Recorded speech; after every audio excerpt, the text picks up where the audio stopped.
नमस्कार, आपका स्वागत है द अन्नता शो में और आज हमारे साथ मौजूद हैं सूर्यांश जी। सूर्यांश जी, आपका स्वागत है। जो अभी नागपुर में घटना हुई है, इस बारे में आपकी क्या राय है? देखिए, नागपुर की घटना के बारे में अगर बात की जाए, तो फाइनली सबसे पहले हमें ना बेस देखना पड़ेगा कि वो घटना हुई क्यों?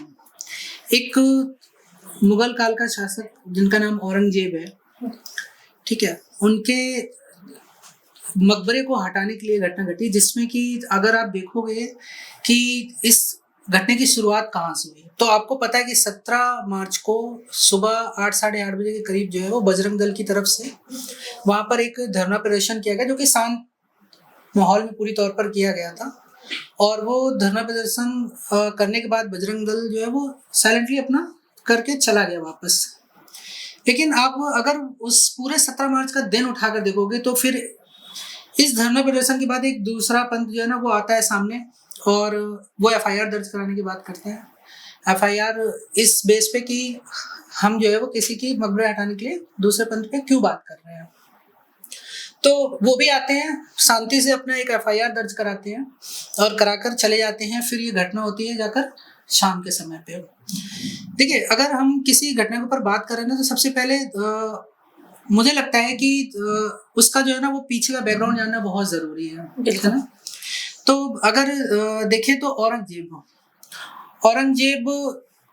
1658 ईस्वी में आपको पता होगा कि जो शासन है वो औरंगजेब ने आगरा के किले को फतह करते हुए शुरू किया था। और हमारे इतिहास में, मुगल काल के इतिहास में औरंगजेब को सबसे क्रूर शासक के तौर पे जाना जाता रहा है, ठीक है ना। 1707 ईस्वी में महाराष्ट्र के औरंगाबाद जिले में जो है उनका देहांत हुआ था, तो उसी जगह पे उनका मकबरा बना दिया गया था, ठीक है। अभी दिक्कत क्या है कि आपको पता है कि राजनीति जो लोग होते हैं ना वो अपने अपने तरीके से समाज के उन तबकों को जो सिंपल है, जो रोज की रोजी रोटी कमा रहे हैं, रह रहे हैं, उनको कहीं ना कहीं यूज करते हैं। उन्हीं समाज के कुछ लोगों की वजह से इस घटना को अंजाम दिया गया।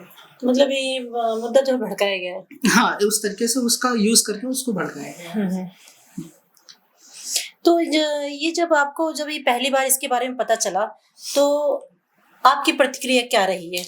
देखिए, मैं एक बात बोलना चाहूंगा कि एक नागरिक के तौर पे, भारत देश के एक नागरिक के तौर पे, अगर आप किसी भी धर्म से आपका वास्ता हो, चाहे आप हिंदू हो, मुस्लिम, किसी भी धर्म से, तो हमें सबसे पहले सोचना है कि हम एक नागरिक हैं, ठीक है। और बहुत सारे लोग, मैं मानता हूँ कि जिन्होंने ये प्रदर्शन किया, जिन्होंने गाड़ियां जलाई, जो उस उपद्रव में शामिल रहे, अगर आप उनको पकड़ोगे ना, आप ज्यादा से ज्यादा लोगों को आप पकड़िए, आप उनसे बात करिए, आप पूछे कि कौन है औरंगजेब। मैं आपको ये विश्वास दिलाता हूँ कि उसमें से 60% लोगों को यही नहीं पता होगा कि औरंगजेब कौन है, उसका मकबरा कहाँ है। वो जिला भी नहीं बता पाएंगे कि औरंगाबाद के अंदर एक उनका जो लास्ट देहांत जब हुआ था 1707 में, तो उनको जिला औरंगाबाद में उनको उनका मकबरा बनाया गया था। वो भी नहीं जानते, वो कुछ नहीं जानते हैं। वो क्या है, दंगे में शामिल हो जाते हैं। वो दंगे में शामिल हो जाते हैं। क्यों? क्योंकि उनको एक कम्युनिटी के साथ जोड़ दिया जाता है कि हमारे धर्म के साथ ऐसा हो रहा है, आइए आप और आके आप ऐसा काम करिए, न्याय मांगिए। न्याय, कोई न्याय नहीं है। न्याय मांगने के लिए, अगर न्याय मांगना होता है ना, तो आप एफआईआर कराते हैं, जैसा कि पहले आकर किया था। एफआईआर कराने के बाद आप अदालत तक जाते हैं और फिर अदालत की कार्रवाई के द्वारा आपको अपने न्याय के लिए प्रतीक्षा करनी पड़ती है। अदालत दोनों साइड देखता कहाँ गलतियां हुई है और दोषियों को सजा दी जाती है। लेकिन आप खुद न्याय करने उतर आए समाज में, इसके लिए कोई जगह नहीं है। आप आ गए, आपने डायरेक्ट उतर के जो है वो गाड़ी जलाना शुरू कर दिया, आपने मकान में घुसना शुरू कर दिया, लोगों को मारा, बच्चों को मारा, ठीक है। कितने लोगों को की जान गई वहां पे, कितने जख्मी हुए, कितने लोगों का जो है वो धन का हानि हुई वहां पे। आपने गाड़ियां जला दी लोगों के, आपने मकान जलाए, आपने दुकान लूट लिए। ये तरीका नहीं है समाज। बिल्कुल। क्या आपको लगता है कि प्रशासन और कानून व्यवस्था इस घटना को रोकने में नाकाम रही है? देखिए, मैं एक बात कहूंगा कि हर चीज के लिए आप कानून व्यवस्था और प्रशासन के ऊपर जो है ना वो बेस नहीं कर सकते हैं।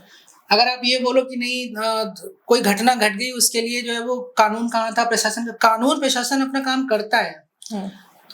अब कोई घटना घटी, पुलिस वाला कोई, आपने पुलिस में कॉल करी, पुलिस वाले आ रहे हैं, उसमें थोड़ा समय लगता है। लेकिन एक नागरिक के तौर पे हम क्या कर रहे थे वहां पे, मैटर करता है कि हमें तो कुछ करना चाहिए। हम क्या कर रहे थे, हम क्या कर रहे थे कि हम जो है वो वहां पर ये समझने की जगह कि ये प्रदर्शन हुआ है, हमें अपनी मांग कैसी रखनी है, ये दिखाने की जगह कि हम अपनी शिकायत कहाँ जाके दर्ज कराएं, उसकी जगह हमने एक नागरिक के तौर पर क्या हम बाजार में उतर आए, भीड़ इकट्ठा कर लिया 500,000 लोगों की, और पूरी मार्केट में हमने दौड़ दौड़ के लोगों को मारना शुरू कर दिया, दुकानें जलाना शुरू कर दी, गाड़ियां फूकनी शुरू कर दी। ये एक नागरिक के तौर पर मुझे नहीं लगता कि बिल्कुल भी सही है। मतलब उसको समझने बूझने की बजाय उसी दंगे में शामिल हो गए। और प्रशासन ये बताइए आप, अगर अच्छा मैं मानता हूँ कि अगर प्रशासन अगर 1000 बंदा खड़ा हो गया तो एक क्षेत्र में पुलिस वालों की संख्या क्या होती है?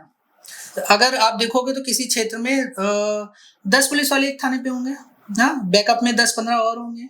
अगर 2-3 थाना आप मिला दोगे तो आप 100 पुलिस वाले इकट्ठा कर लोगे, लेकिन आपके सामने अगर 1000 उपद्रवियों की भीड़ जमा है तो आपको उनको रोकने के लिए अगर आप कोई बटालियन बुलाते हो या आप कोई क्या कहते हैं सिक्योरिटी बुलाते हो, तो उस समय पे उनके आने का जो समय है तब तक तो लोग अपना काम करके चले जाएंगे। यहाँ भी वही हुआ नागपुर में, और सब लोग प्रशासन को दोष देने लगते हैं। प्रशासन को दोष देना बनता है, लेकिन प्रशासन को दोष आप तब दीजिए जब प्रशासन शिकायत के बाद आपकी ना सुने। उन्होंने प्रदर्शन किया बजरंग दल ने, उन्होंने अपनी एक मांग रखी, आपने FIR करी, प्रशासन अपना काम करता। आपने उनका मांग को वक्त ही नहीं दिया। आपने तो ये दिखाया कि अगर आप हमारे धर्म के खिलाफ कोई बात करने के लिए उतरोगे या आप कोई बात कहोगे तो हम तो ये करेंगे कि 1000 बंदे लाएंगे और सड़क की सड़क सुनसान कर देंगे, जलाएंगे गाड़ियां, मकान लूटेंगे और दुकान लूटेंगे, और यही हम करेंगे। अगर आप वो तो हमें डराने की कोशिश की जा रही है ना एक तरीके से, और इसके चक्कर में आम जनता भी कहीं ना कहीं भयभीत हो जाती है, उनपे भी बहुत असर पड़ता है। देखिए आम जनता भयभीत हो रही है, लेकिन मेरा मानना है कि आम जनता को ही सबसे ज्यादा जागरूक होने की आज के समय में जरूरत है।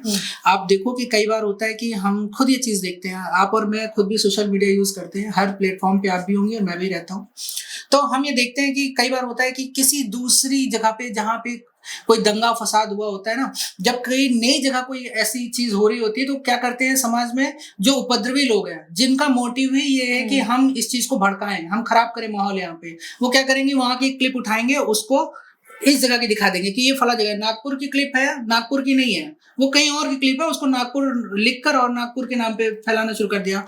लोग क्या करते हैं, अरे हमारे साथ तो ऐसा हो रहा है, वो भड़क के रोड पे आ जाते हैं। मेरा मानना है कि नागरिक हो आप इस देश के, आप समझदार हो, आप कमा रहे हो, पढ़ा रहे हो बच्चों को, आपको ये समझना पड़ेगा कि जब कोई वीडियो आती है तो आप पहली बात तो आप उसकी जांच करिए।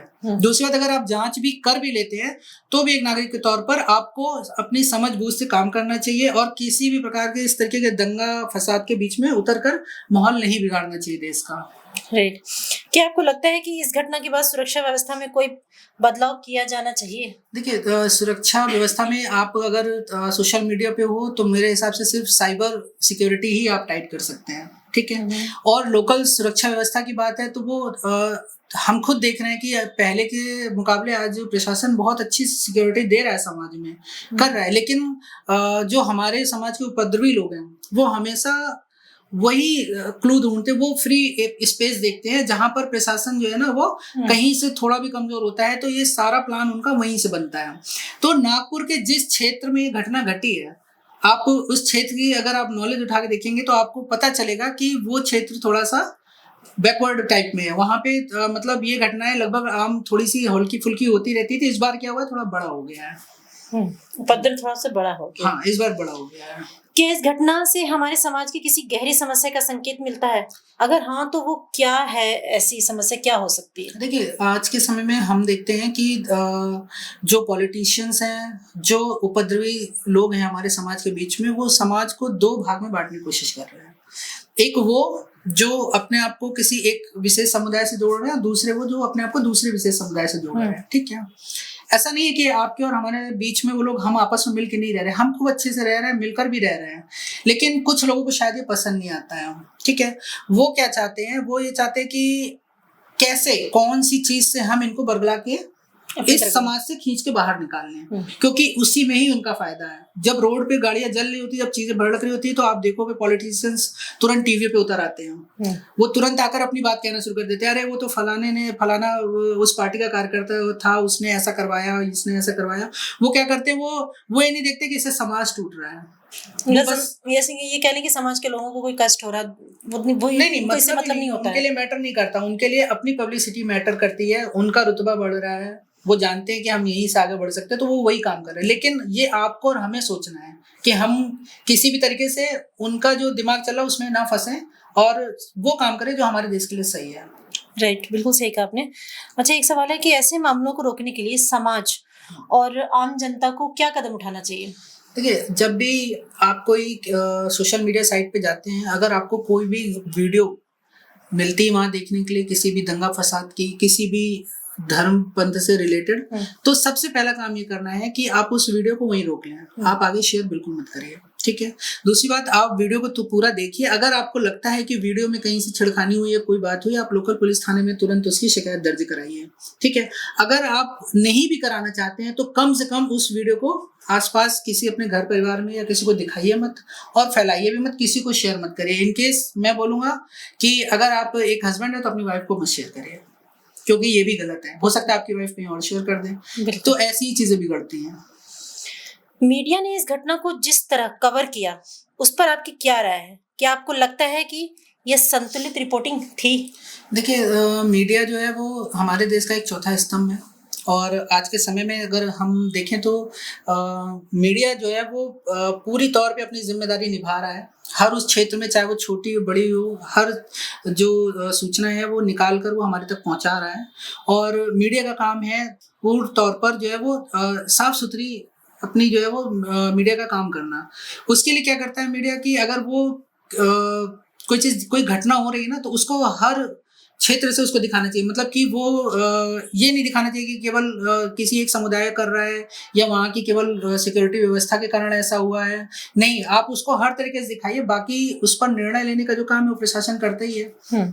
आप उसमें अपनी राय मत रखिए कि नहीं ये गलती इनकी तरफ से की गई, आप वहाँ पे ये मत रखिए। सोशल मीडिया पर इस घटना को लेकर कई चर्चाएं हो रही हैं। क्या आपको लगता है कि सोशल मीडिया ऐसी घटनाओं पर सकारात्मक भूमिका निभाता है या गलत सूचनाएं फैलाता है? देखिए, सोशल मीडिया जो है ना वो हर प्रकार की सूचना के लिए, आज प्रवाह के लिए हम लोग यूज करते हैं, ठीक है।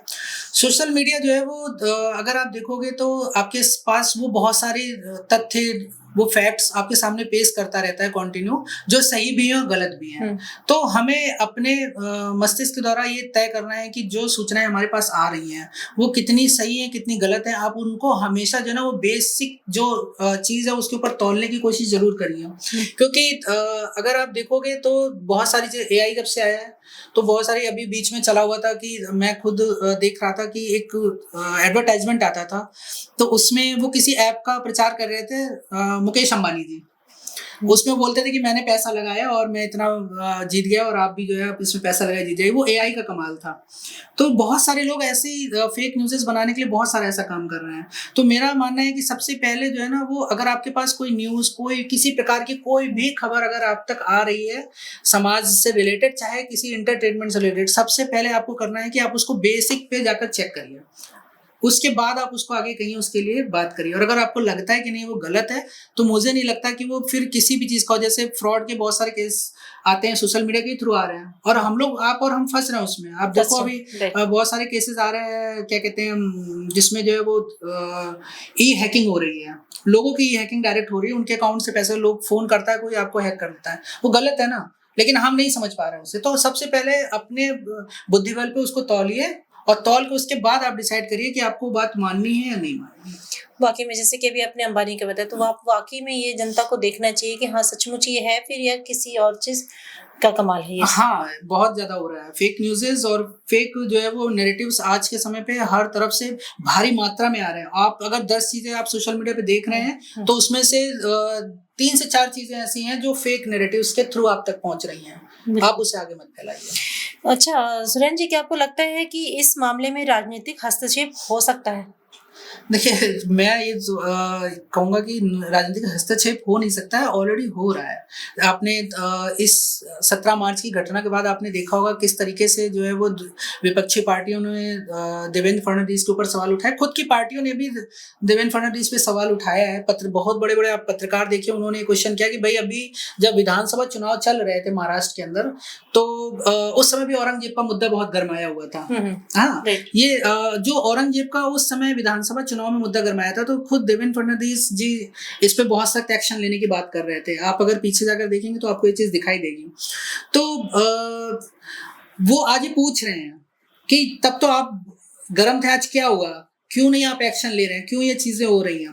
तो कहीं न कहीं देखिए जब भी समाज के अंदर कोई इस तरह की अप्रिय घटना घटती है, तो जो राजनीतिज्ञ हैं वो सबसे पहले वही एक्टिव होते हैं, क्योंकि उनको अपने लिए मुद्दा मिल जाता है। और चैनल्स जो होते हैं, जो न्यूज़ चैनल्स हैं, निश्चित तौर पे वो अच्छा काम कर रहे हैं, मैं उनको गलत नहीं कहूँगा, लेकिन कहीं न कहीं वो भी अपना जो है वो टीआरपी बढ़ाने हाँ, टीआरपी के लिए, वो अपना मुद्दा सेट करने के लिए वो भी क्या कर रहे हैं कि वो उसी न्यूज़ को जो है ना वो गलत एंगल भी दे जाते हैं कई बार। मुझे लगता है उससे बचना चाहिए थोड़ा बहुत तो।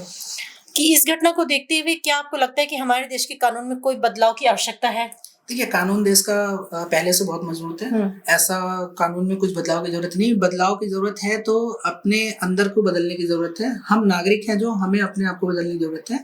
और कितना भी कानून आप देश के अंदर ले आइए, कितना सख्त कानून आप ले आइए, लेकिन अगर एक नागरिक के तौर पे हम अपने आप को नहीं बदल सकते हैं।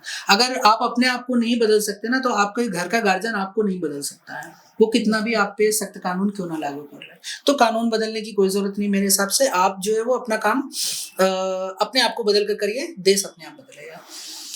इस घटना से आपको व्यक्तिगत रूप से क्या सीखने को मिला? और बतौर नागरिक आप भविष्य में ऐसी घटनाओं को रोकने के लिए क्या कर सकते हैं? ज़रा आप हमारे दर्शकों को बताइए। देखिए इस घटना से मैं एक बात ये समझ सका हूँ कि कभी भी जो है ना, जब आप किसी चीज़ के बारे में बात करते हैं, समाज में जाकर आप बात कर रहे हैं, तो सबसे पहले हमें ये ज़रूरत है कि हम जो बात करने जा रहे हैं उसका हमारे अलावा सामने वाले किन-किन लोगों पर क्या उसका असर पड़ने वाला है, हमें ये चीज़ देखने की बहुत ज़्यादा ज़रूरत है।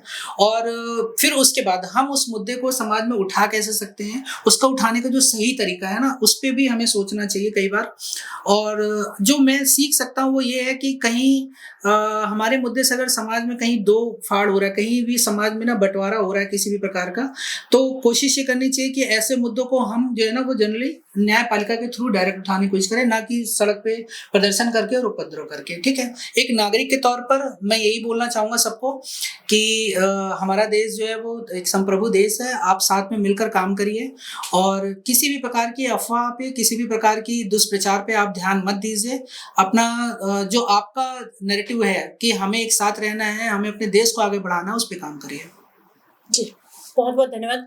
बहुत अच्छी जानकारी मिली आपसे। तो इस तरह के किसी भी उपद्रव को, किसी भी इस तरह के दंगे-फ़साद को देख कर के आगे उस वीडियो को ज़्यादा से ज़्यादा शेयर करने की ज़रूरत नहीं है, क्योंकि इससे और दंगे फैलते हैं। लोगों में निश्चित तौर जागरूकता पे। आने के बजाय उनके अंदर आक्रोश आता है और इस पर लोगों को ध्यान देना चाहिए। तो नागरिक होने के नाते नागरिकता निभाइए, अपना फ़र्ज़ पूरा करिए, ना कि किसी कहने पे आप भी आक्रोश में आके वही चीज़ें करें, तो ये ठीक बात नहीं होती है। बिल्कुल।